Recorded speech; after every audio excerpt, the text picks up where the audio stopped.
Hi, ladies and gentlemen. I'm Morris Merriweather.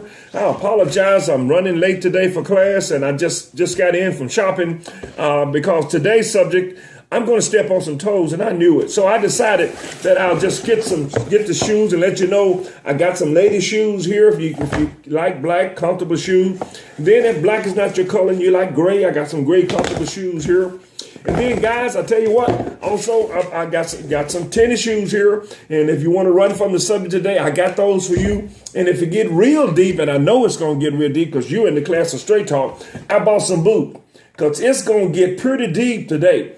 So, ladies and gentlemen, if you'll just give me a few moments, let me put on some clothes and get comfortable. We're going to come back and we're going to deal with the subject of, are we family or not? And so, ladies and gentlemen, just stay with me. I have got to run and change clothes, and I'll be right back. And listen, don't you leave. You stay right here. And if you happen to leave, you left because the truth is going to hurt. So, look, let's stay together. I'll be right back. Ladies and gentlemen, thank you so very much for waiting on me where I change. Just running in and picking up some shoes because, ladies and gentlemen, I'm about to step on some toes. So if I do, you just raise your hand and I'll make sure you get another pair of shoes. But listen, ladies and gentlemen, today's topic for the class of Straight Talk is we are family. We are in the family of Jesus Christ. We are all part of God's family. But yet in public education, we act like we belong to two separate families. We have the haves talking about the have-nots. And ladies and gentlemen, that's not right because we all are precious in God's sight. And it's the children that we need to be concerned about now.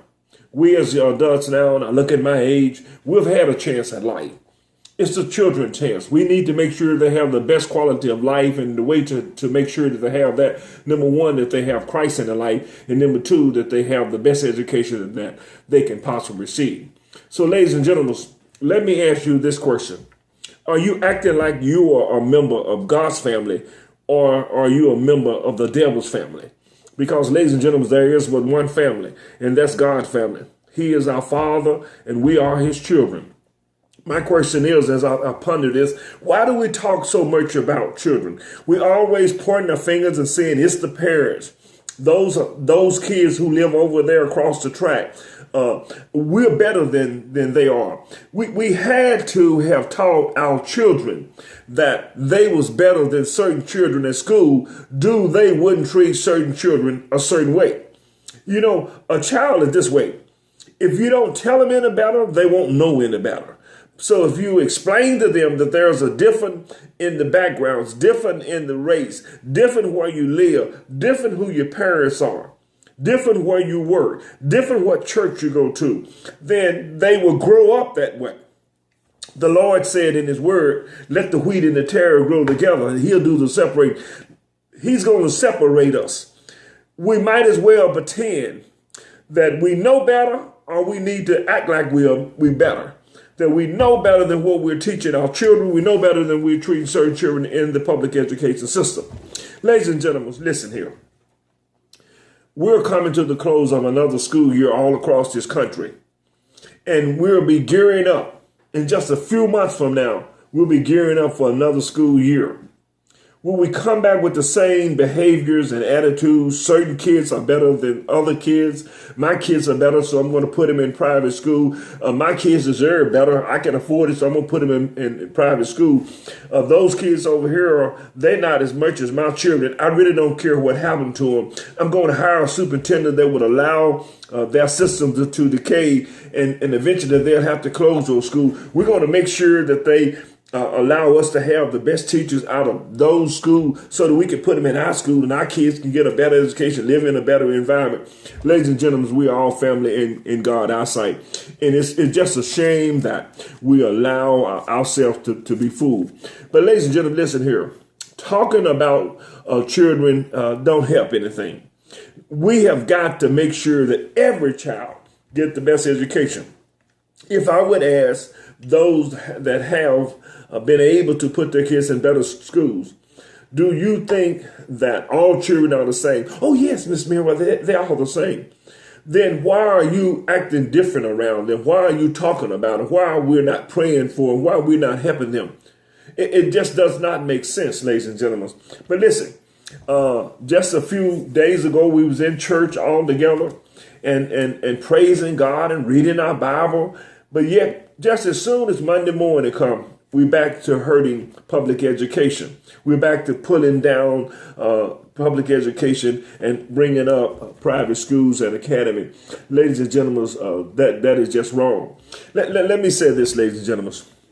I'm reminded of a story, and I hope my pastor don't mind me borrowing this story from him. But there was an Indian. This movie company went out in the desert to shoot this movie. And they happened to look up, and out on the top of the hill in the desert was an Indian. And the Indian yelled down, "It's going to rain. It's going to rain tomorrow." So when they got there to get ready to do the shooting, it began to pour down raining. The next day they came back, and the Indian hollered, "It's going to be a storm. Going to be a storm." And the next day they got ready to shoot. It was a storm. Then the third day they came back, and the Indian was on top of the mountain. "It's going to be a dust storm. It's going to be a dust storm." And so they couldn't shoot the next day because of the dust storm. Well, the fourth day they came back and they looked around, and the director said, "Go find that Indian. Go find him and find out what we need to do." Well, they found him, and he was sitting in his car, and he was messing with his telephone. And they said, "We've been looking for you. We was wondering what happened. We want to know what the weather's like." He said, my phone is broke. My phone is broke. I can't tell you what the weather's going to be. Ladies and gentlemen, no matter how much we pretend that we're meteorologists, and we can forecast the weather, you look at him and you say, well, he can forecast the weather. We don't know that. Ladies and gentlemen, we got to quit pretending. We got to look at people for what they really are. We got to quit pretending that we care about the children, and we got to make sure that we really do care about the children. There is a judgment day coming where we're going to have to stand in judgment. In my hometown, this is the last week that one of the inner city schools, inner city high school, will be operating. It'll be closed. But then we got schools that are older than the inner city schools that will remain open, will be reopening in the fall. And ladies and gentlemen, that's wrong. I read an article on Facebook this week. A young lady was telling about, a young man was talking about the number of students in this particular school. I responded by saying, listen, we got people that pretending that they care. Someone explained, and they're doing the same thing in your city. When certain students don't want to go to certain schools, they bus the students in this school to various other schools and let the enrollment continue to drop. They're trying to find justification for closing the school, and they do it in a gradual way. Just like in my hometown, the people who pretended that they was part of God's family, they allowed certain members of the family to pull down this inner city school where their sons and their daughters didn't want to go. Some of them busted their child out. They didn't bust, us, don't use the busting word. Some of them let transportation carry their child to private school. And then they bust those that they wanted out of their school to lessen enrollment. Then they let the building decay, and then they say, we got to close it. It needs so much work. We can't afford it. If you can afford to do wrong, you can afford to do right. And that's happening all over our city this summer. People will be meeting while other people be going on picnics and vacation trips. The good old boys will be huddled up, trying to find ways to do wrong, to hurt certain students and help other students, to feather their pockets, like in my hometown, and make sure that they mess with the figures and get the figures to line up. But ladies and gentlemen, it's high time that we do the right thing. These people are pretending that they're somebody that they're not. If I'm talking about you, I just stepped on your toes. You can pick up your shoes over here if you like. But ladies and gentlemen, one thing about it, in the end, you won't be able to pretend. You can't pretend that you're a good and decent person, but yet you're doing something wrong. That's just as stupid as standing in a garage doesn't make you a car. So, ladies and gentlemen, I just needed to talk to you very, very candidly this week to let you know that it's high time that we look at public education and make sure that every boy and girl get a positive, quality education. Quit pulling the best and effective teachers out and train all teachers that they will be quality and effective teachers. Ladies and gentlemen, I'll leave you with this suggestion that is in my hometown. The reason a lot of this is happening with family members is because they don't have a relationship. See, if you have a relationship with God, you're going to act different. For without a relationship, you're going to act like some of the people in my hometown and in your hometown. They're going to do what is wrong.